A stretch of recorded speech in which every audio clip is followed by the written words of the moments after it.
Assalamualaikum warahmatullahi wabarakatuh. Selamat pagi Bapak Ibu sekalian yang saya hormati. Selamat pagi. Pada kesempatan hari ini kita akan lakukan sharing diskusi terhadap praktek nyata dari program guru penggerak oleh Pak Alain Delon. Kemudian juga di sini kita diskusi ringan Bapak Ibu sekalian, ini tidak bersifat resmi-resmi sekali, enggak. Ini cuman kita sifatnya diskusi, karena pada intinya adalah guru penggerak ini kan mengulas apa yang kita lakukan dalam program pendidikan dan pengajaran di sekolah.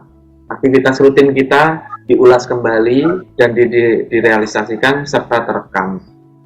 Selanjutnya juga ada beberapa eksperimen atau penerapan dari program guru penggerak yang dilakukan Pak Alan, aksi nyata kepada peserta didik. Nanti mungkin bisa disampaikan langsung ke Pak Alan. Kemudian karena ini sifatnya kita diskusi ringan, jadi tidak ada istilahnya saat kami sebagai moderator dan keynote speaker itu menggurui, bukan, tapi ini diskusi, ini yang sudah kami capai. Nah, sekiranya jika dalam capaian ini menurut Bapak Ibu sekalian itu ada pandangan baik bisa diterapkan pada pribadi masing-masing, khususnya kami juga, maka jika ada yang berkenan untuk bertanya lebih bagaimana sistem ini dibentuk, nanti bisa langsung ke Pak Alan. Nah, untuk itu tidak memperpanjang waktu dan tempat, saya persilahkan Pak Alan untuk memaparkan presentasinya. Silakan Pak Alan. Baik, terima kasih Pak Robi, rekan saya yang luar biasa nih di Elektro. Bapak Ibu yang saya hormati, mohon izin saya share screen sebentar.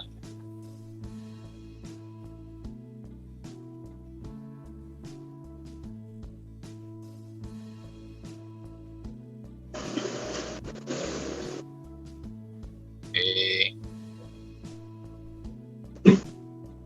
Baik Bapak Ibu, Assalamualaikum warahmatullahi wabarakatuh. Selamat pagi, salam sejahtera buat kita semua.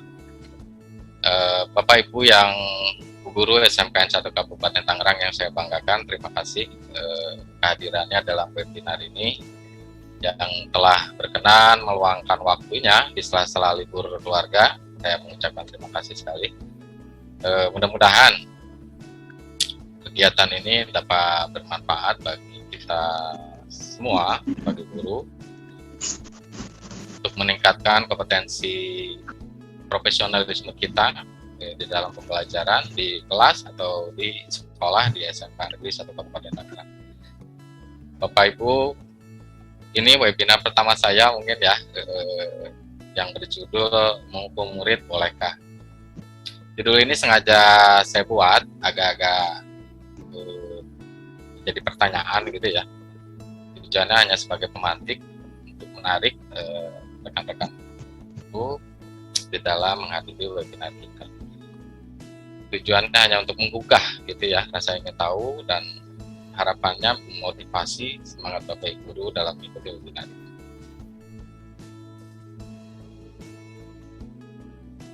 Tujuan utama dari dilaksanakannya webinar ini adalah kita guru yang merupakan sebagai peserta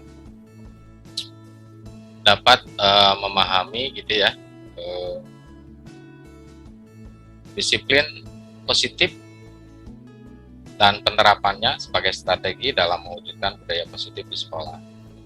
Selain itu, tujuan yang keduanya adalah untuk memenuhi salah satu tugas saya sebagai guru penggerak dalam menyelesaikan pendidikan guru penggerak angkatan ke-7 di Kabupaten Tangerang dan di Banten.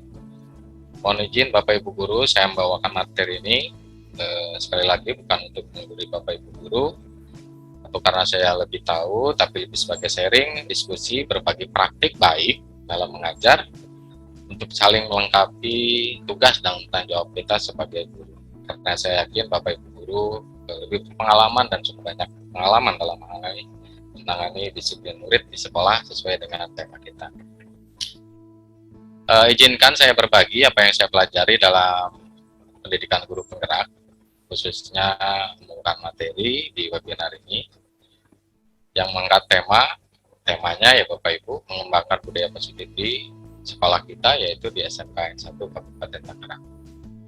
Materinya mungkin tidak secara terperinci karena waktu yang terbatas, tetapi agak-agak sedikit masuk ke tentang perubahan paradigma belajar, kemudian disiplin positif, kemudian 3 motivasi perilaku manusia, kemudian 5 kebutuhan dasar manusia, yang kelima posisi kontrol restitusi, 6 keyakinan kelas, dan 7 segitiga restitusi. Capaian yang diharapkan dari webinar ini adalah guru sebagai peserta webinar ini dapat merefleksikan praktek disiplin murid, di mana kita mempunyai 5 posisi kontrol guru yang selama ini sudah kita jalankan dan dampaknya seperti apa terhadap murid. Yang kedua, menerapkan disiplin restitusi di posisi manajer agar menghasilkan murid yang bertanggung jawab, mandiri, dan merdeka. Dan yang ketiga, guru dapat menerapkan segitiga restitusi sebagai salah satu cara menanamkan atau membimbing murid agar disiplin positif menjadi murid merdeka sebagai bagian budaya positif sekolah. Nah, ini saya mencoba menggambarkan secara sederhana bagaimana pencapaian budaya positif di sekolah bisa diwujudkan. Pada gambar ini terlihat guru diposisikan sebagai manajer bersama-sama murid, kemudian melakukan sebuah keyakinan kelas yang bisa disebut, kalau sebelumnya itu kita sebutnya peraturan kelas ya, tetapi di pembelajaran atau belajar merdeka atau merdeka belajar kita menyebutnya sebagai keyakinan kelas, atau di dalam sebagian besar keyakinan sekolah. Dengan keyakinan kelas ini, guru sebagai manajer dapat mewujudkan disiplin murid itu dengan melakukan restitusi. Dan hal ini misalnya kalau kita menemukan murid bermasalah yang dimana masalahnya ini karena tidak terpenuhinya kebutuhan si murid, guru sebagai manajer dapat menggunakan keyakinan kelas ini dalam melakukan restitusi untuk mendapatkan murid yang berdisiplin. Kelihatannya memang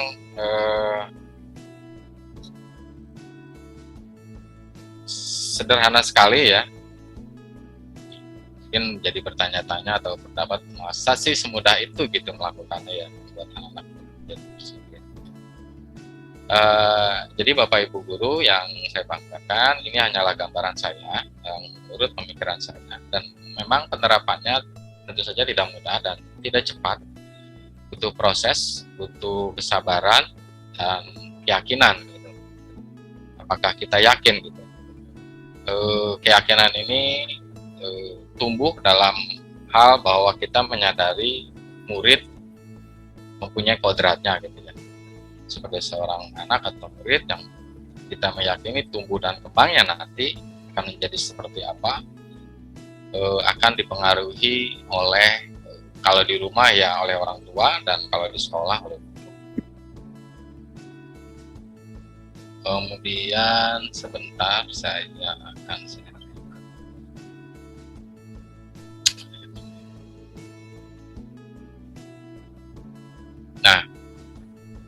mungkin sedikit teori tentang disiplin ya, mudah-mudahan tidak membosankan. Ketika mendengar kata disiplin, sebenarnya apa sih yang terbayang di benak kita ya? Kebanyakan orang menghubungkan kata disiplin itu dengan tata tertib atau kepatuhan atau keteraturan. Juga sering dihubungkan dengan hukuman, yang cenderung namanya hukuman itu membuat menjadi ketidaknyamanan. Dalam budaya kita, disiplin dimaknai menjadi sesuatu yang dilakukan seseorang pada orang lain untuk mendapatkan kepatuhan. Kita cenderung menghubungkan kata disiplin dengan ketidaknyamanan. Nah, menurut Bapak Pendidikan kita, Ki Hajar Dewantara, beliau menyatakan bahwa di mana ada kemerdekaan, disitulah harus ada disiplin yang kuat. Sungguh pun disiplin itu bersifat self-disiplin, atau yaitu kita sendiri mewajibkan diri kita dengan sekeras-kerasnya,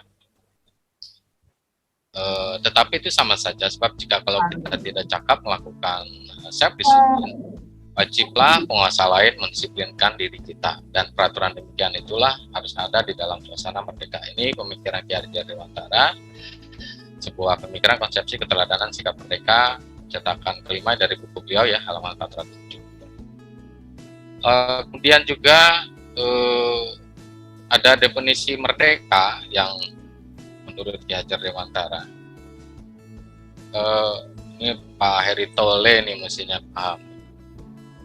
Mardika iku jarwana nora mung lepasing pangreh. Bener apa enggak ini saya melapalkannya nih. Ging uga kuat kuasa mandiri priyangga, yang artinya mereka itu artinya tidak hanya terlepas dari perintah, akan tetapi juga cakap membuat memerintah diri sendiri. Diane Gossen dalam bukunya Restructuring School Discipline ya, beliau juga menyatakan bahwa arti kata disiplin itu dari bahasa Latin disiplina, yang artinya itu belajar. Jadi disiplin itu ternyata menurut bahasa Latin adalah belajar, yang akar katanya disciple ya, atau sebagai murid atau pengikut.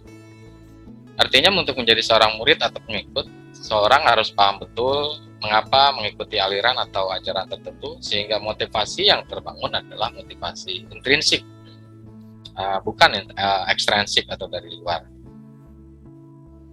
Nah ini mohon izin ini waktunya udah mau habis 10 menit ke depan nih. Nanti kalau tiba-tiba out, mohon berkenan masuk lagi ya Bapak Ibu. Mohon maaf ini karena menggunakan gratisan.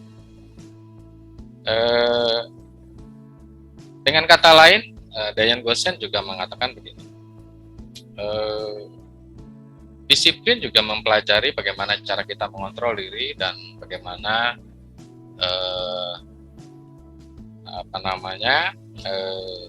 menguasai diri untuk memilih tindakan yang mengacu pada nilai-nilai yang kita hargai. Dengan kata lain, seorang yang memiliki disiplin diri berarti mereka bertanggung jawab terhadap apa yang mereka lakukan berdasarkan tindakan mereka dan nilai-nilai kebajikan yang universal. Nah, sebagai pendidik, tujuan kita adalah menciptakan anak-anak yang memiliki disiplin diri sehingga mereka bisa berperilaku dengan mengacu pada nilai-nilai kebajikan universal dan memiliki motivasi intrinsik bukan ekstrinsik. Oke, lalu bagaimana menciptakan lingkungan positif seperti itu di sekolah kita? Yang pertama kita harus lakukan adalah sebenarnya ada meninjau bagaimana penerapan disiplin yang sudah diterapkan di sekolah. Yang kedua, kita juga bertanya apakah sudah efektif ya penerapan disiplin itu dilakukan di sekolah, dan jika tidak efektif apakah perlu ditinjau ulang ya, atau kita perkuat kembali. Nah, pertanyaan ini bisa kita mulai dari diri kita sendiri. Kita bertanya pada diri kita sendiri, bagaimana perilaku kita, bagaimana kita berperilaku, bagaimana kita melakukan segala sesuatu di sekolah. Apakah kita sebagai guru melakukan sesuatu karena adanya dorongan dari lingkungan atau dorongan yang lain, gitu ya? Terkadang kita sebagai manusia, guru pun manusia gitu ya, melakukan sesuatu karena kita mungkin saja menghindari rasa sakit atau ketidaknyamanan. Juga melakukan sesuatu oleh karena ingin mendapatkan apa yang kita mau. Pernahkah Bapak Ibu guru melakukan sesuatu untuk mendapatkan senyuman dari orang lain atau pujian dari orang lain? Atau Bapak Ibu melakukan sesuatu untuk mendapat hadiah, untuk mendapatkan uang? Atau apalagi kira-kira alasan orang melakukan sesuatu di dalam kita sebagai guru ya? Bapak Ibu, sahabat guru kita, sahabat guru sekalian, ini mungkin detik-detik akan masuk ke mematikan remaining time-nya 6:49. Kita lanjut terus ya. Bapak Ibu, sahabat guru sekalian, berikut miskonsepsi guru yang mungkin sering kita lakukan dalam pembelajaran. Ini menurut Dr. William Glasser, seorang psikiater dan pendidik. Beliau membuat sebuah teori kontrol yang menghasilkan beberapa miskonsepsi gitu ya, atau konsep yang tidak sesuai tentang makna guru dalam mengontrol di dalam pembelajaran terhadap murid. Yang pertama, ilusi guru mengontrol murid. Apakah ini? Ya. Artinya gini, pada dasarnya kan kita guru tidak dapat memaksa murid untuk berbuat sesuatu jika murid tersebut memilih untuk tidak melakukannya. Nah, ini mungkin Bapak Ibu punya pengalaman tersendiri. Walaupun kadang-kadang tampaknya guru mengontrol perilaku murid gitu. Hal demikian terjadi karena murid, nah ini perlu dipahami, ternyata bisa saja karena murid sedang mengizinkan dirinya dikontrol oleh guru atau kita. Saat itu bentuk kontrol guru menjadi kebutuhan dasar yang dipilih murid tersebut. Jadi karena muridnya juga yang teori kontrol menyatakan bahwa semua perilaku memiliki tujuan, bahkan terhadap perilaku yang tidak disukai. Teori kontrol yang berikutnya ilusi bahwa semua penguatan positif, efektif, dan bermanfaat. Artinya apa? Penguatan positif atau bujukan adalah sebuah usaha untuk mempengaruhi murid agar mengulangi suatu perilaku tertentu dalam jangka waktu tertentu, dan kemungkinan murid tersebut menyadari atau mencoba untuk menolak bujukan kita, atau bisa jadi murid tersebut menjadi tergantung pada pendapat sang guru untuk berusaha. Artinya kalau nggak ada gurunya ya dia nggak melakukan itu, tapi kalau ada gurunya dia melakukan itu. Ada hal lain lagi juga bahwa dengan kita melakukan kritik atau membuat orang merasa bersalah dapat menguatkan karakter si murid. Apakah ini sebuah ilusi? Menurut Dr. William Glasser, menggunakan kritik dan merasa bersalah untuk mengontrol murid dapat menyebabkan atau menuju pada identitas murid yang gagal. Artinya mereka belajar, menjadikan mereka belajar untuk merasa buruk tentang diri mereka sendiri. Karena kita membuat dia menjadi orang yang merasa bersalah. Yang terjadi adalah dialog yang negatif antara si guru dengan si murid, atau bahkan si murid dengan dirinya sendiri. Ini kadang-kala sulit ya bagi guru untuk mengidentifikasi atau mengetahui apakah perilaku ini mereka lakukan atau mereka sedang lakukan atau tidak.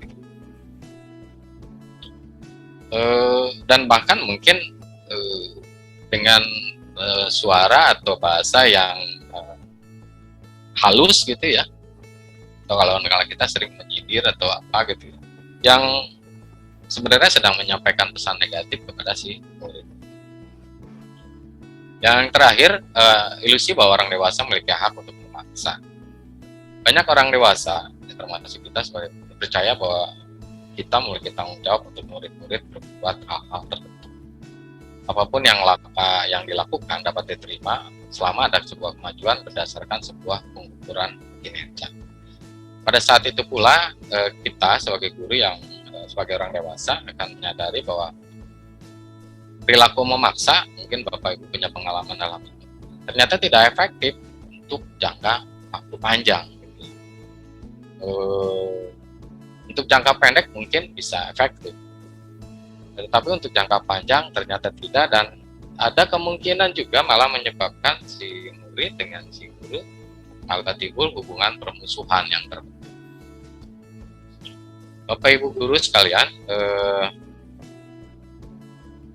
saya lanjutkan ya, boleh ya? Baik Pak. Sini. Lanjut Pak, lanjut. Kalau ini boleh di ini ya. Lanjutnya saya mau lanjut ini.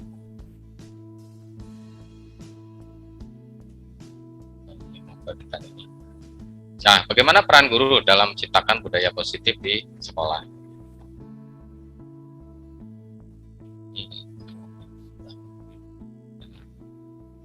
Baik, ini dalam bentuk PDF ya. Terlihat dan terbaca ya Bapak Ibu ya? Terlihat, Pak. Baik, saya lanjutkan ya. Peran guru dalam menciptakan budaya positif di sekolah disimpulkan sebagai guru adalah seorang pemimpin pembelajaran atau pemimpin sekolah. Filenya belum tampil, mohon izin. Di Ada? saya Pak tampil. Iya, di Masih- saya juga belum tampil. Masih Oh, belum diagram tampil. tadi, Pak. Sorry. Maaf. Baik, Pak.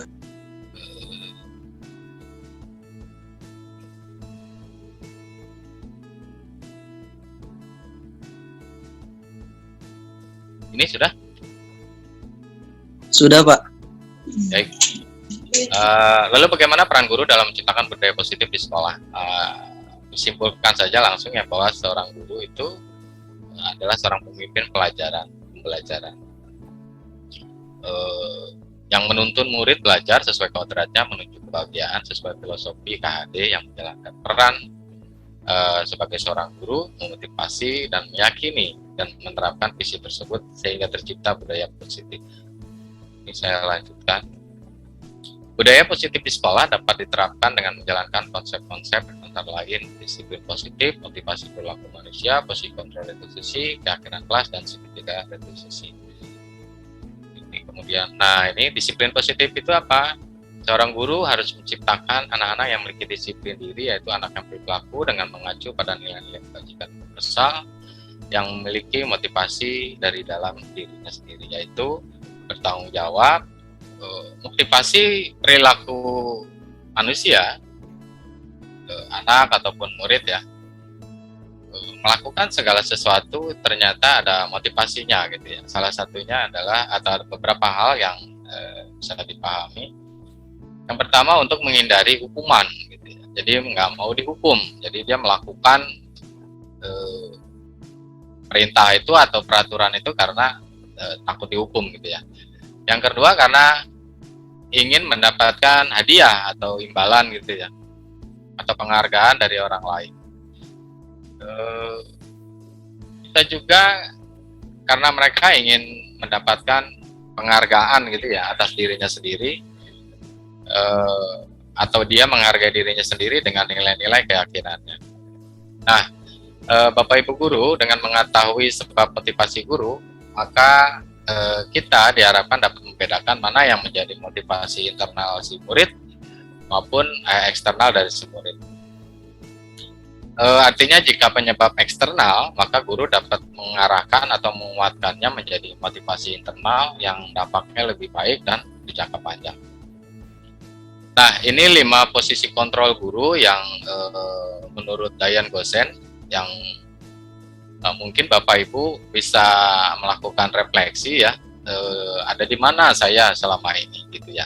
Apakah saya sebagai penghukum selama ini, atau saya sebagai seorang pembuat rasa bersalah, atau sebagai teman, atau sebagai pemantau gitu ya. Nah, harapannya memang kita guru bisa menjadi posisi sebagai manajer. Posisi manajer adalah tujuan akhir dari posisi seorang guru, tapi dalam prakteknya memang bisa jadi terjadi dalam menuju posisi manajer ini, guru harus kembali ke posisi sebagai teman dulu atau pemantau dulu, atau karena memang siswanya belum bisa diajak berdiskusi gitu ya, atau melakukan resolusi, kita tidak bisa langsung sebagai posisi manajer. Nah, mungkin ada jadi pertanyaan, posisi manajer itu seperti apa gitu ya. Posisi manajer ini kita menempatkan murid atau guru bersama-sama murid dengan kesadaran dan rasa tanggung jawab, berdiskusi, menemukan solusi atas permasalahan sendiri gitu ya. Murid bertindak sebagai manajer juga sebenarnya atas dirinya sendiri, sampai terciptanya identitas diri positif berhasil di dalam diri si siswa. Yang berikutnya, salah satu hal yang dapat kita lakukan untuk menciptakan budaya positif di sekolah adalah guru membuat sebuah keyakinan kelas atau sekolah gitu ya. Apa itu keyakinan kelas? Ini mungkin kalau dulu kita pahami sebagai peraturan kelas gitu ya. Lalu bedanya apa gitu ya?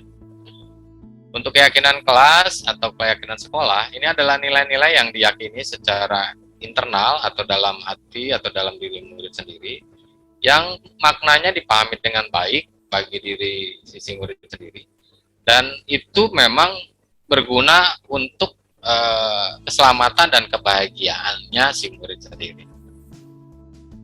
Dan ini harus berupa kesepakatan bersama ya, karena kelas jadi ya semua anggota kelas, murid-murid turut menyumbangkan idenya atau usulannya dan menyepakatinya bersama.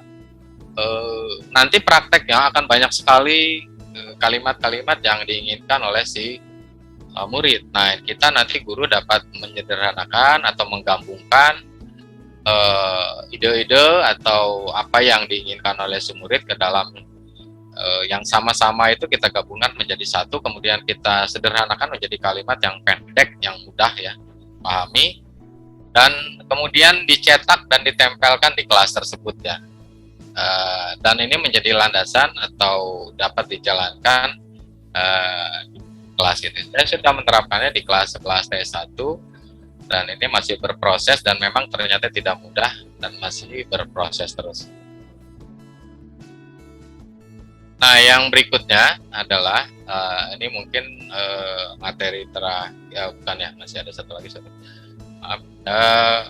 Segitiga restitusi. Nah, kita sebagai manajer dapat menggunakan segitiga restitusi dalam menyelesaikan masalah murid.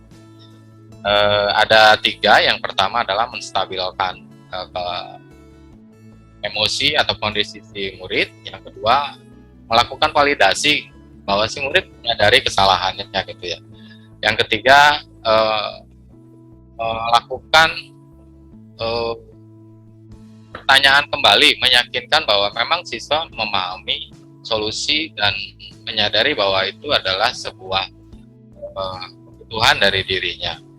Nah, 3 hal ini dalam prakteknya tidak selalu harus dilaksanakan. Bisa saja kita sudah langsung mulai dari posisi 2 ya, karena dia sudah tidak perlu lagi kita masuk ke posisi 1, atau bisa langsung ke posisi 3 tergantung kondisi dari muridnya. Segitiga restitusi ini sebenarnya bertujuan mengembangkan motivasi dari dalam diri siswa ya, sehingga tumbuh murid-murid yang bertanggung jawab, mandiri, dan merdeka sesuai filosofi KHD, yang menjadi tujuan dan peran kita sebagai guru.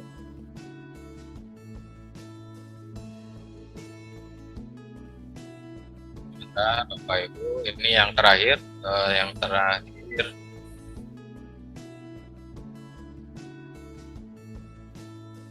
ntar akan saya bagikan lagi satu lagi.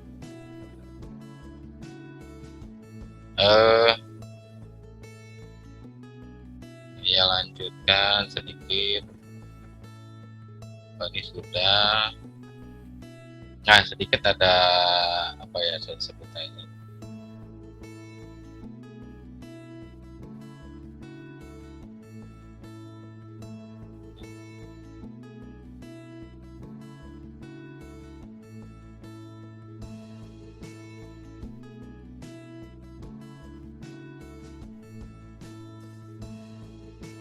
Nah, ini salah satu penerapan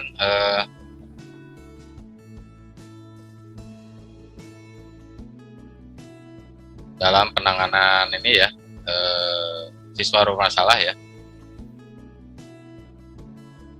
dengan menggunakan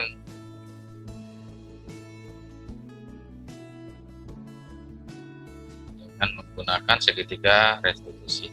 Bentar saya buka.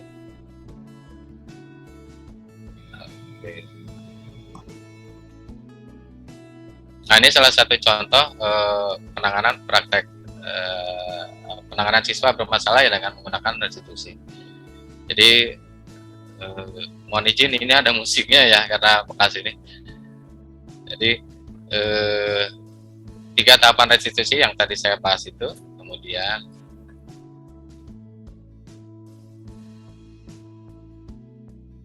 nah ini video salah satu penanganan saya. Suara saya terdengar ya? Halo? Dengar Pak, kedengaran. Terdengar Pak, terdengar Pak. Ini penggunaan segitiga restitusi dalam penanganan siswa bermasalah, kebetulan anak awalnya Pak Robi ya. Kita simak bersama ya.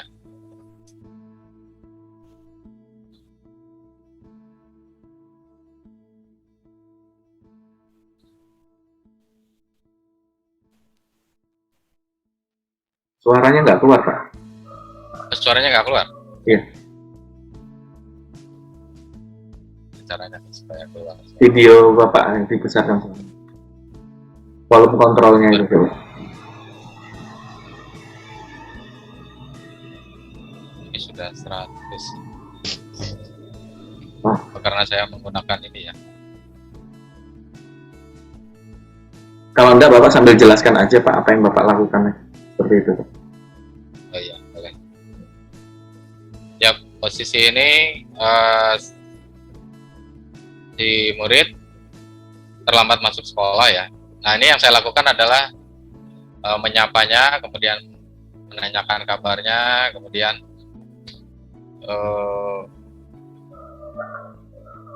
menanyakan mengapa dia melakukan kesalahan tersebut gitu ya. Apakah dia menyadari kesalahan tersebut? Kemudian dalam mengembalikan identitas, saya jelaskan pada dia bahwa salah itu umum ya, artinya semua orang juga pernah salah. Di situ saya mencoba menstabilkan emosi dia bahwa atau membangkitkan percayaan diri dia bahwa walaupun dia bersalah, dia bisa memperbaiki kesalahan tersebut dan bukan berarti dia menjadi orang yang lebih rendah daripada teman-temannya yang lain.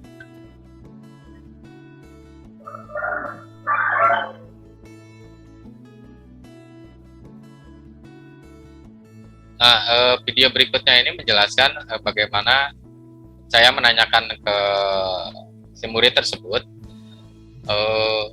bagaimana cara menyelesaikan permasalahan dia, gitu ya. Jadi bukan kita menjelaskan bagaimana cara memecahkan masalah tersebut, tetapi dari si anak sendiri harus diketahui atau dia paham sendiri dan dapat menjelaskan bagaimana cara menangani permasalahannya sendiri.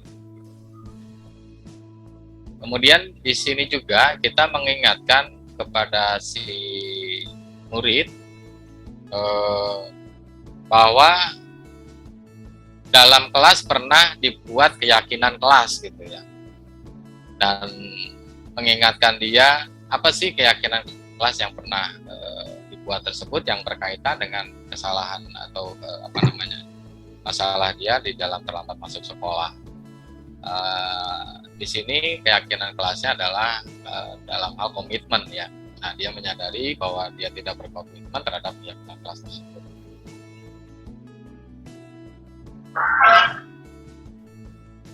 Nah, kemudian kita menjelaskan apa kaitannya, kita minta menjelaskan dari si murid, komitmen itu kaitannya dengan terlambat masuk sekolah seperti apa. Nah, ini kita minta dia untuk menjelaskannya.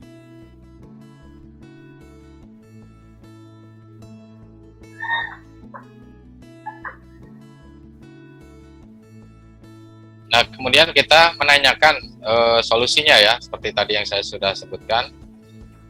Kemudian meyakinkan bahwa penyebab dan solusi yang dia jelaskan tadi betul-betul dia pahami dan dia akan lakukan gitu ya.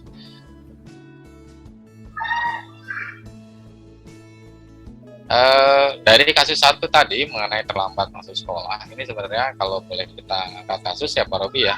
Pak Robi, monitor. Siapa? Jadi ini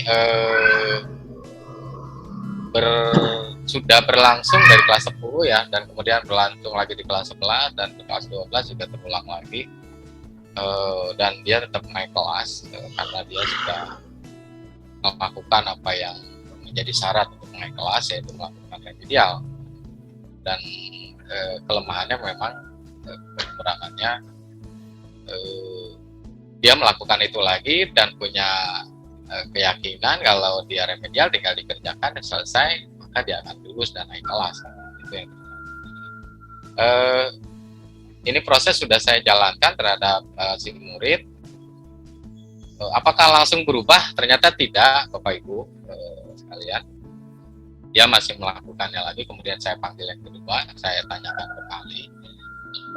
Ini proses sudah berlangsung dari awal Desember dan sejauh ini ada perkembangan yang lebih baik, walaupun saya lihat ini belum tuntas.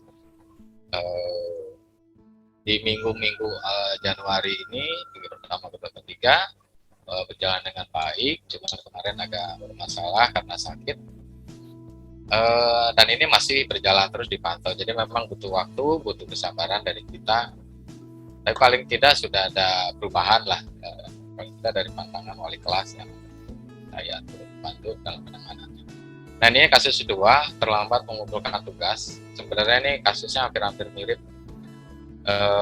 dan relevansinya ada ya dengan yang pertama tadi. Mari kita lihat. Nah, kasus ini sayang nggak ada suaranya ya. Ini terjadi dialog saya dengan si murid. Ini sebenarnya hampir mirip-mirip ini. Kasus 2 ini terlambat mengumpulkan tugas juga karena sering tidak masuk atau terlambat masuk sekolah ya. Yang saya lakukan sama seperti yang di kasus pertama dan hasilnya sudah mulai ada perubahan. Mungkin wali kelas yang bisa memberikan evaluasi yang lebih lengkap ya dari kasus pertama dan kasus kedua. Sebenarnya ada satu lagi kasus yang anak lompat pagar ya, masih di kelas yang sama ya Pak Robi ya, dengan menggunakan segitiga restitusi. Saya coba lakukan. Dan hasilnya yang lompat pagar ini, saya tidak sebutkan namanya, sudah ada perubahan.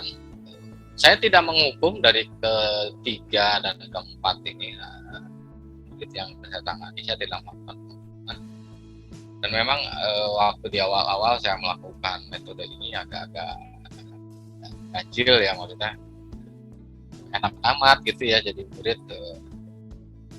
Dan waktu itu emang saya tanya, kamu maunya apa? Saya dihukum saja Pak. Suplemennya apa? Terserah Bapak ya. Jadi memang sudah terpatri di anak itu, kalau dia salah ya dihukum dan dia siap menerima hukumannya. Tapi di sisi lain pada saat kita bilang hukumannya mau apa, dia sendiri bingung gitu ya. Kenapa bingung? Saya tanya, nah biasanya mah hukuman dari guru katanya gitu. Nah ini sedang berproses dalam pemantauan, mudah-mudahan betul-betul dari dalam diri termotivasi untuk menjadi murid yang lebih disiplin di kedepannya. Itu ya Pak Robi ya, untuk anaknya Pak Robi ini. Betul Pak, betul sekali. Mudah-mudahan, jadi ini mungkin akhir daripada paparan saya. Mudah-mudahan tidak bosan ya teman-teman. Ini masih on kan ya? Saya stop sharing. Ya, masih pada hadir semua ini Pak. Ya, Masih Bang. Iya. Masih siap gitu ya. Mungkin itu saja saya serahkan ke Pak Robiansyah. Terima kasih. Silakan Pak. Baik Pak, terima kasih. Nah teman-teman, dari pemaparan Pak Alan dari awal tadi sampai sekarang. Nah dari sini kan ini adalah salah satu praktek nyata sebenarnya. Sebelum Pak Alan mengikuti program guru penggerak, sebetulnya hal ini sudah sering kali dilakukan dari tahun ke tahun di jurusan kami elektro. Cuman memang mungkin kami belum tahu sistematisnya. Nah baru dalam program guru penggerak ini Pak Alan mengikuti langsung dan mengetahui sistematis tepatnya, sehingga apa yang dilakukan secara praktek itu kami dapatkan teorinya, sehingga memperkuat praktek yang untuk pengembangannya. Nah kemudian pada kesempatan ini juga mungkin monggo saya persilakan Bapak Ibu sekalian untuk sharing kelas, misalkan bagaimana kondisi kelasnya, dan mungkin dari pemaparan Pak Alan bisa menjadi semacam petunjuk Bapak Ibu sekalian. Dan saya buka untuk sesi diskusi atau bertanya, sehingga Pak Alan mampu menyampaikan hasil pandangan beliau terhadap mungkin aksi dari Bapak Ibu sekalian yang sudah melaksanakan, atau mungkin Bapak Ibu sendiri mungkin mengalami hal yang sama, cuman belum melaksanakan aksi. Monggo, waktu dan kesempatan saya persilakan untuk sesi pertanyaan dibuka. Silakan Bapak Ibu sekalian. Mungkin dari Pak Zaidin dulu, silakan Pak Zaidin. Baik Bapak, izin bertanya Pak Alan dan Pak Robi. Saya ingin menanyakan, ini kan materi tentang kedisiplinan Pak ya. Tadi juga sudah diberikan contoh kasus untuk salah satunya siswa yang sering terlambat gitu Pak ya. Ya. Saya ingin bertanya berkaitan masalah tersebut, apakah cara yang dilakukan Pak Alan tadi sampai sejauh ini sudah berjalan secara optimal atau bagaimana Pak? Gitu. Karena kan tadi saya zoomnya juga putus-putus gitu Pak ya, maksudnya keluar masuk tadi itu terganggu dengan anak gitu. Jadi seperti itu Pak. Itu yang ingin saya tanyakan itu Pak. Apakah langkah-langkah yang tadi Pak Alan terapkan ke anak-anak yang telat tersebut, apakah sudah optimal atau belum gitu Pak? Terima kasih waktunya Pak Robi dan Pak Alan. Cukup sekian dari saya. Ya. Terima kasih. Langsung Pak Alan diberikan tanggapan langsung. Langsung saja ya.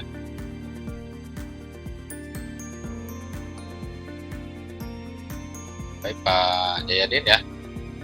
Saya jawab langsung. Jadi dari awal Desember kemarin sudah saya terapkan. Memang saya sengaja tanya sama Pak Robi, dan kebetulan saya ngajar di kelas ini ya. Wah, murid ini memang luar biasa Pak Robi ya. Kebetulan tidak kurang-kurang penanganannya oleh Pak Robi ataupun oleh orang tuanya sendiri yang memang juga butuh gitu ya. Sepanjang yang sudah saya jalankan dari segitiga restitusi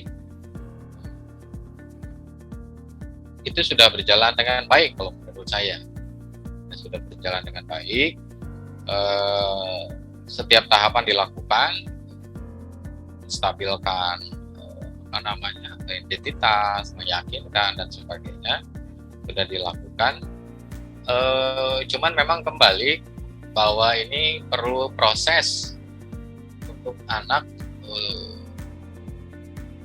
kembali atau betul-betul menyadari bahwa apa yang dilakukannya itu adalah untuk dirinya sendiri. Kemudian belum bisa juga kita simpulkan sementara ini apakah ini hanya seminggu, 2 minggu atau 1 bulan gitu ya. Saya sudah bicara dengan Pak Robi. Pak Robi bagaimana Pak Robi? Saya harap sih bisa dikontrol terus, mungkin bertahap. Kalau dia tidak ada yang sudah ada kemajuan, mungkin kontrolnya bisa bertahap, seminggu, sebulan, 3 bulan, atau bahkan akhirnya tidak perlu dikontrol. Sekarang sih masih dalam pemantauan, kira-kira gitu Pak Asjayadin. Baik Pak Alan, terima kasih untuk jawabannya Pak. Terima kasih Pak Asjayadin. Baik, Pak Zaidin sudah memberikan pertanyaan. Selanjutnya, ini saya mau bertanya nih. Sekarang saya bertanya nih ke Bapak Jakaria. Nah, ini sebagai senior kita pasti lebih banyak pernah melakukan penanganan terhadap peserta didik. Mungkin Pak Jakaria bisa memberikan sedikit masukan, atau mungkin ada pertanyaan dari Bapak. Tapi kalau senior saya rasa bukan pertanyaan, mungkin sedikit masukan. Monggo Bapak Jakaria mungkin beri masukan terhadap aksi Pak Alan Delon. Pak Jack, mohon masukannya Pak Jack, bimbingannya ini. Iya, berkaitan dengan masalah siswa terlambat ya tadi. Ya Pak, boleh. Iya Pak. Memang masalah siswa terlambat itu memang masalah umum ya, bukan di kita saja, di mana aja itu biasa terjadi. Yang jelas dalam penanganan siswa terlambat ini seperti Pak lakukan, memang yang pertama kita lakukan itu supaya dia ini punya kesadaran sendiri bahwa terlambat itu satu perkara yang salah, itu benar, itu memang harus gitu. Terus awal itu kita langsung diskusi, kemudian kita ajak bicara masalahnya apa segala macam. Yang penting menyadarkan dia bahwa itu satu hal yang salah gitu ya. Kemudian juga kadang-kadang memang ada siswa itu memang telat itu sengaja ya, dia ada kemungkinan kan yang sengaja, yang tidak sengaja.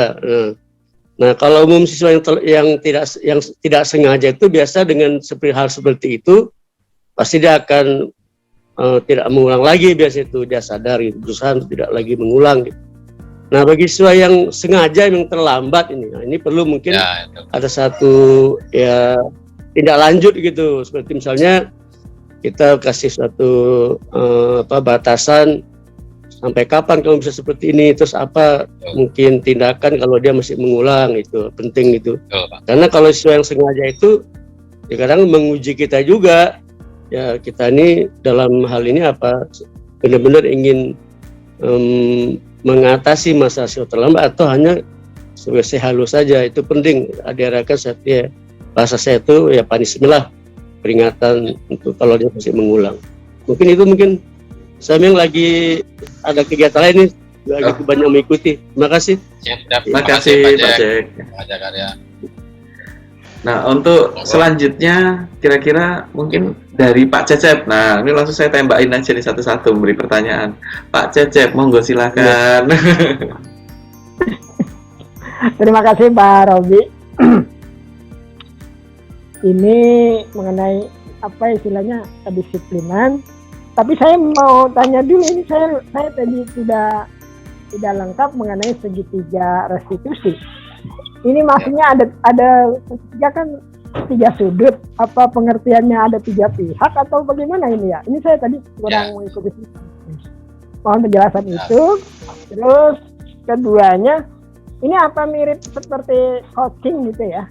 Coaching, teknis coaching atau apa ini ya? Ini yang saya pernah pelajari itu teknik coaching. Memang saya selama ini tidak mau menghukum siswa gitu, tapi akhirnya saya juga jenuh juga.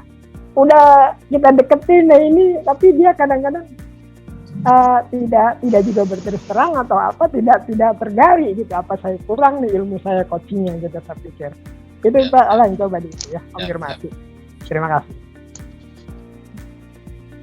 Ya, terima kasih Pak Cecep. Nah, Pak Robi langsung dijawab. Lanjut Pak, langsung dijawab aja Pak. Langsung dijawab aja. Boleh tambah dikit Pak. Mohon izin Pak Cecep. Ini saya coba sharing saja sedikit ya. Bentar, ini saya bisa.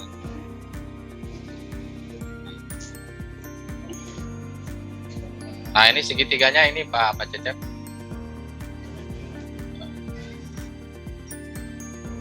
Memang betul seperti sebuah segitiga.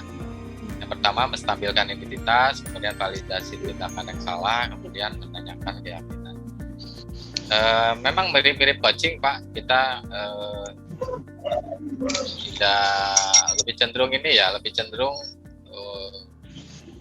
membuat nyaman si murid ya dalam hal ini pada saat kita mengatasi atau berhadapan dengan murid yang bermasalah.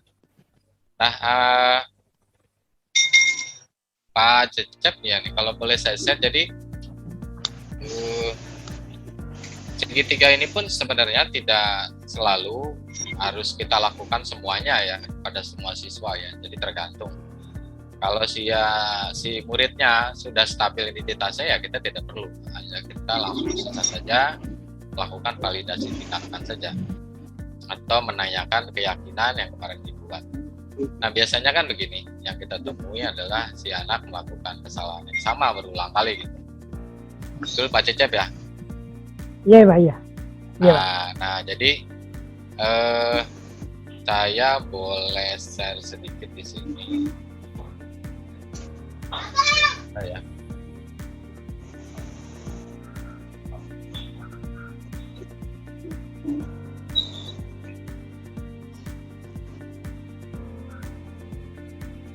Nah, jadi ternyata kita tidak bisa menerapkan di segitiga restitusi itu dengan langsung gitu ya. Artinya begini. Ya. Artinya kita nggak bisa langsung jadi manajer. Kadang-kadang beberapa siswa itu kita masih harus melakukan penghukuman ternyata. Betul. Ternyata kita masih menjadi orang atau menjadi guru yang membuat orang merasa bersalah gitu ya. Atau kadang kita hanya sebagai teman atau pemantau, walaupun memang harapannya kita menjadi manajer. Artinya kita bisa saja kepada si anak bertahap melakukan kalau Pak Cecep bilang coaching ya pada murid itu, sampai ke dalam kita menjadikan posisi manajer, yaitu menjadikan si murid hargai dirinya sendiri ya, atau melakukan kontrol dirinya sendiri, sehingga tujuan yang disebutnya siswa merdeka itu tercapai, yaitu dapat mengontrol dirinya sendiri. Nah ini kadang-kadang Pak Cecep bisa saja terjadi kita masih melakukan menghukum gitu posisinya. Betul. Tetapi ya itu tadi kita lakukan secara bertahap Pak Cecep sampai kita mendapatkan posisi dia sebagai murid yang merdeka ya. Kira-kira itu Pak Cecep. Makasih Pak Cecep. Iya ya. Ini apa ya, boleh saya kasih tanggapan sebentar? Siap Pak. Ini kadang kita nih nggak cukup waktu untuk yang mengatur atau ya katakanlah menggali permasalahan yang terjadi di ya katakanlah di siswa.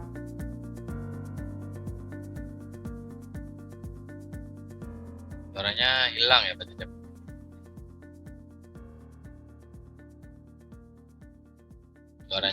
Suaranya putus-putus ya. Cukup waktu karena waktu kita harus ada di KBM atau gimana ini. Mohon izin Pak Cecep, mungkin pertanyaan bisa diulang tadi. Soalnya tanggapan.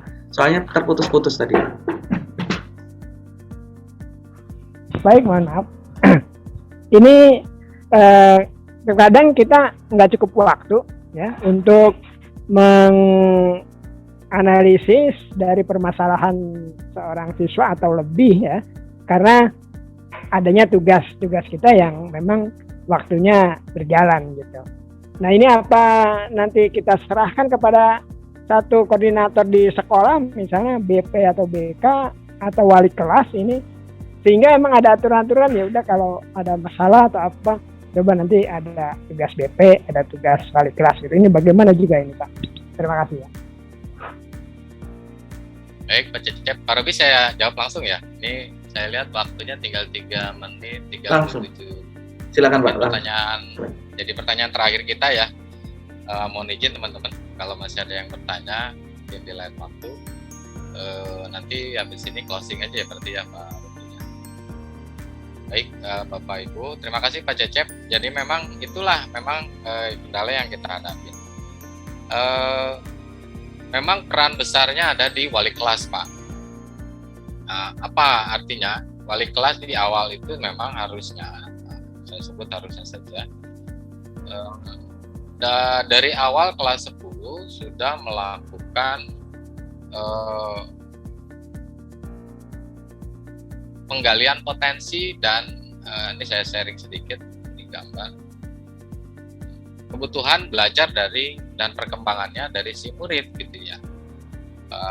Artinya di awal masuk sekolah si wali kelas itu harus melakukan evaluasi untuk mengetahui kebutuhan dari belajar si murid ini. Nanti di sana akan kita lakukan pembelajaran diferensiasi dan memenuhi kebutuhan si anak. Bagi anak-anak yang sudah bisa gaspol gitu ya, nah ini kita bisa bagi yang sepertinya membaca saja sulit, nah ini kita perlakukan berbeda. Kemudian yang belajarnya harus pakai buku atau melihat Google, ya ini kita bedakan. Tapi yang mahir sekali, nah ini bisa kita ketahui dengan melakukan evaluasi atau kita sebutnya asesmen diagnostik di awal pembelajaran. Nah, kalau di sini disebutnya kita sebagai pembelajar ada 5 hal yang bisa kita lakukan, Pak, dalam pembelajaran yang berpihak pada murid. Pembelajaran dengan paradigma baru, yaitu kebutuhan capaian belajar murid. Yang kedua, nih saya cepat saja, kemudian membangun kapasitas belajar menjadi pembelajar sepanjang hayat. Kemudian kita harus mendukung perkembangan kognitif dan karakter murid. Dan yang keempat, menyesuaikan konteks kehidupan murid ya sesuai dengan budaya sekitar. Dan yang kelima, dalam pembelajaran atau kita sebagai wali kelas selalu mengarahkan kepada pembelajaran yang mengarah ke masa depan yang berkelanjutan. Bagaimana iklim, bagaimana kompetensi yang terjadi, isu-isu global yang terjadi di masyarakat. Mungkin sedikit itu saya bisa share, Pak Cecep, mudah-mudahan bisa memberi sedikit pencerahan. Nanti mungkin di lain waktu jika berkenan kita membuat kembali, dan memang ada rencana kita membuat komunitas belajar di SMK Negeri 1. Terima kasih Pak Robi atas bantuannya, teman-teman semua juga partisipasinya. Semoga kebaikan Bapak Ibu meluangkan waktunya dapat menjadi amal baik bagi Bapak Ibu, dan juga untuk meningkatkan mutu belajar dan mutu sekolah kita. Terima kasih atas semuanya. Saya ucapkan terima kasih. Saya serahkan kembali ke Pak Robi. Mangga Pak Robi. Ya.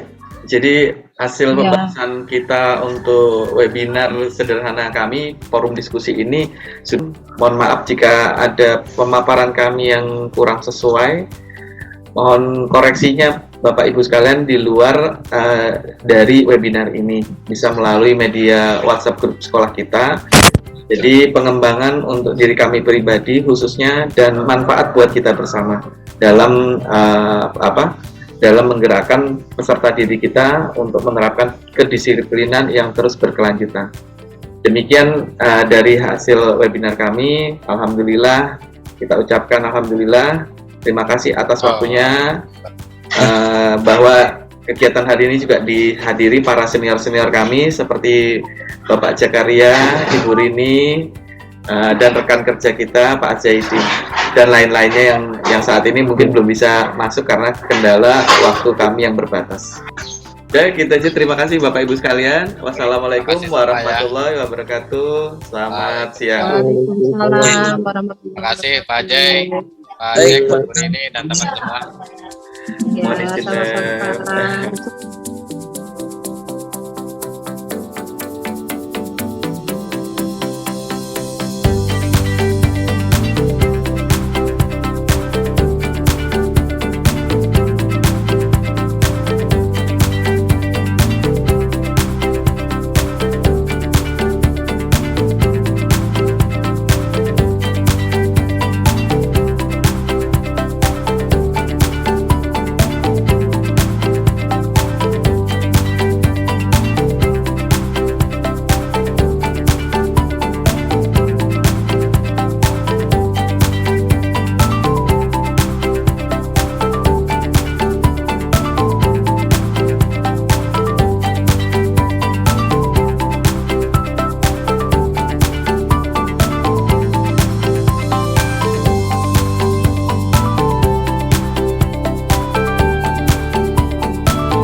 kalau oh iya Bagas, silakan duduk Bagas.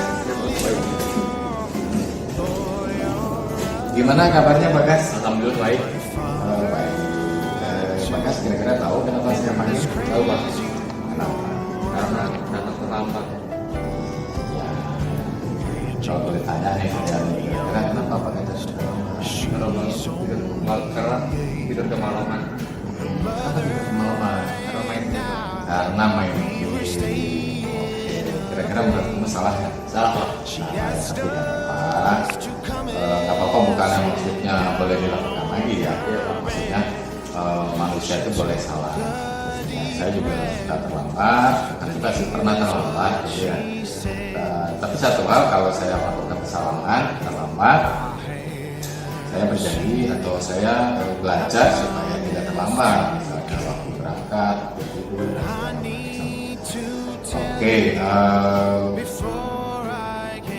menurut kamu seharusnya sekolah itu masuk jam berapa? Enam. 6.30. Kamu berangkat dari rumah jam setengah 6. Akibatnya kamu jadi terlambat gitu ya. Oke, kamu masih ingat nggak dulu di awal-awal kita belajar di kelas itu kesepakatan kelas yang kita buat, masih ingat? Masih Pak. Apa? Komitmen. Komitmen itu novel yang dimana Bagas ya, saya ini novel terus Bagas ya. Apa namanya, komitmen itu apa sih Bagas? Berusaha menjalankan komitmen yang telah disepakati. Berusaha menjalankan keyakinan atau kesepakatan yang sudah disepakati. Kesepakatannya dulu apa keyakinan kelasnya? Tidak datang terlambat. Itu ya. Sekarang saya mau tanya, bagaimana solusinya supaya kamu tidak datang terlambat kan? Kamu Belum lebih tahu. kamu ini pas ini jam berapa? Jam setengah 6. Berangkat sekolahnya jam berapa? jam 6. Jam 6. Jadi bisa ya? Yakin bisa menjalankannya? Yakin Pak. Ya, jadi saya senang mendengarnya. Mudah-mudahan ini juga menjadi komitmen yang tetap kamu pegang teguh, dan kamu sudah tahu bagaimana menyelesaikan masalah tentang perlambatan ini dengan cara lebih pagi, dan tentu saja supaya bisa bangun lebih pagi, kamu harus tidur dengan cukup waktu ya. Yakin ya bisa melaksanakan? Yakin Pak. Ya. Isi Pak, Bapak manggil saya. Oh iya Pak. Silakan duduk Bapak. Baik Pak. Tadi belajar apa tadi? Tadi belajarnya ini Pak, Barogi. Ya. Tadi udah ngaji ya? Udah. Oke. Belajar ya Pak. Bagaimana kabar Pak? Alhamdulillah baik Pak. Ya. Oke. Bapak sudah tahu kenapa saya panggil? Belum tahu Pak. Coba dipikir kira-kira apa mata pelajaran saya dengan hubungannya dengan mata pelajaran saya kira-kira apa? Setelah mengerjakan tugas. Oh, kerjakan tugas. Kira-kira kenapa nih? Bapak sama kurang belajar. Kenapa lupa dan kurang belajar? Kenapa ya? Berarti dulu. Iya, main game. Ya. Jadi akibatnya tugasnya lupa dikerjakan. Jadi oke. Tapi tahu ya itu salah ya? Tahu Pak. Tahu. Oke. Jadi sudah, kalau memang sudah terjadi, kamu tahu salah ya? Tahu Pak. Ya apa? Namanya salah. Nanti diperbaiki. Ya itu tidak pernah dipakai salah. Oke, nah kira-kira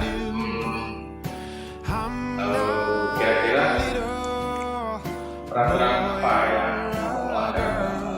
Kemudian apa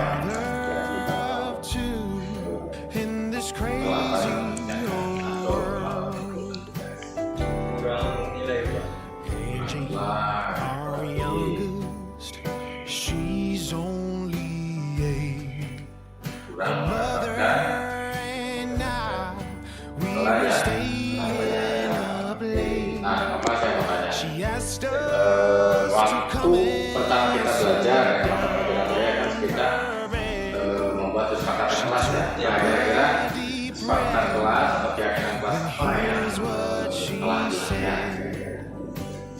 Kedisiplinan dan tanggung jawab. Maksudnya apa nih kedisiplinan? Dan tanggung jawab ini maksudnya apa? Dalam hal waktu mengumpulkan tugas juga tanggung jawabnya kira-kira apa? Tidak mengerjakan tugas tepat waktu. Jadi tidak punya jawab. Kira-kira solusinya apa nih? Dari hal supaya ini tidak terjadi. Belajar. Apa belajarnya? Karena PR berarti jangan diri jadi semua. Kapan kira-kira kalau belajar di rumah itu Jam 7 malam Pak. sampai jam 9 malam. 9 malam. Jadi untuk memperbaikinya itu ya. Kira-kira ya Novel yakin bisa menjalankan itu? Yakin bisa Pak? Bisa ya. Kemudian kapan kira-kira komitmen ini bisa dijalankan? Sekarang buat Karena ya kelas sekolah mandi, sekolah, kemudian belajar.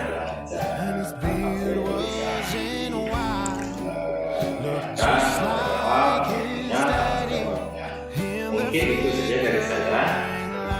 Silakan kembali ke kelas Pak Robi. Terima kasih. Masuk. baik Pak. Makasih Pak. Ya, silakan. Assalamualaikum warahmatullahi wabarakatuh. Nama Bagas Wirawan, kelas 12 D1. Cara Pak Alan dalam menangani saya membuat tegang dan takut, merasa nyaman dan terhibur. Dua, Pak Alan menunjukkan apa salah dan benar dan kesepakatan kelas bersama. Dua, tiga, Pak Alan mampu membantu saya untuk menyelesaikan masalah dan mencari solusi, memastikan atau meyakinkan saya tidak melakukan hal yang sama. Sekian dari saya. Wassalamualaikum warahmatullahi wabarakatuh. Assalamualaikum warahmatullahi wabarakatuh. Saya Novel Sugeng Ardian, kelas 12 Teknik Komputer 1. Tanggapan saya mengenai Pak Alan dalam menangani kasus saya adalah: 1. Pak Alan tidak membuat saya tegang ataupun takut, merasa bersalah dalam menangani kasus saya. 2. Pak Alan meyakinkan saya apa yang salah dan benar dalam menangani kasus saya dan kesepakatan kelas dari kesepakatan kelas yang telah kita lakukan. 3. Pak Alan membantu saya untuk menyelesaikan masalah dan mencari solusi untuk menyelesaikan masalah tersebut, memastikan dan meyakinkan saya untuk tidak melakukan kesalahan yang sama berulang kali. Sekian dari saya. Wassalamualaikum warahmatullahi wabarakatuh. Demikianlah pemaparan saya mengenai praktek segitiga revisisi dalam menangani siswa bermasalah. Semoga bermanfaat. Mohon maaf jika ada yang kurang jelas. Terima kasih.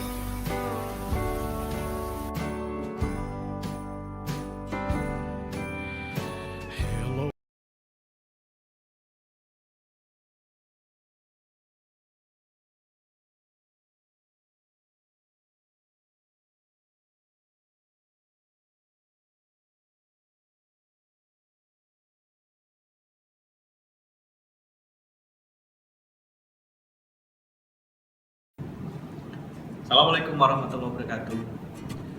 Salam sejahtera buat kita semua. Perkenalkan, nama saya Robiansa, guru Teknik Elektroindustri di SMK Negeri 1 Kabupaten Tangerang. Di sini saya selain guru produktif atau teknik kejuruan, saya juga seorang wali kelas. Pada suatu ketika dalam penanganan perwalian saya, ada sekitar beberapa orang yang bermasalah dalam belajarnya, yaitu keterlambatan datang, kemudian terselesaian tugas. Jadi pada intinya adalah kedisiplinan. Nah, saya sudah melakukan berulang kali untuk melakukan penanganan dan terdapat kendala-kendala. Nah, untuk itu saya minta tolong kepada rekan guru saya sekaligus adalah pimpinan saya di Teknik Elektroindustri, yaitu Bapak Alain Delon. Nah, Bapak Alain Delon ini mengikuti program guru penggerak, di mana di sini beliau menerapkan penanganan khusus kepada peserta didik saya. Pada penanganan Bapak Alain Delon itu menggunakan sistem segitiga restitusi, di mana di situ beliau melakukan beberapa tahapan, yaitu menstabilkan identitas, kemudian validasi tindakan yang salah, dan menanyakan keyakinan. Nah, pada penanganan itu peserta didik saya diminta datang, kemudian dilakukan wawancara permasalahan yang terjadi, kemudian di situ mencari solusi bersama apa yang akan menjadi tindakan selanjutnya. Dan di situ yang saya perhatikan bukan semacam tindakan hukuman, akan tetapi semacam tindakan pendekatan secara persuasif. Nah, sehingga tindakan ini saya anggap cukup humanis dan cukup baik, karena pada peserta didik, kedua peserta didik yang menjadi model pada rekaman aksi, dan itu saya butuhkan untuk dokumentasi dan saya sampaikan kepada orang tua murid. Jadi itu bukan seperti sandiwara, tetapi itu adalah dokumentasi saya yang akan saya sampaikan kepada orang tua murid bahwa putra putrinya atau permasalahan itu ditangani langsung dan mendapat solusi yang baik pada penanganan. Jadi saya berharap bahwa penanganan ini bisa dilaksanakan untuk semua guru-guru yang ada di SMK Negeri 1 Kabupaten Tangerang. Demikian opini saya terhadap penanganan peserta didik yang bermasalah dengan menggunakan segitiga restitusi oleh Bapak Alain Delon, calon guru penggerak. Terima kasih atas waktunya. Wassalamualaikum warahmatullahi wabarakatuh.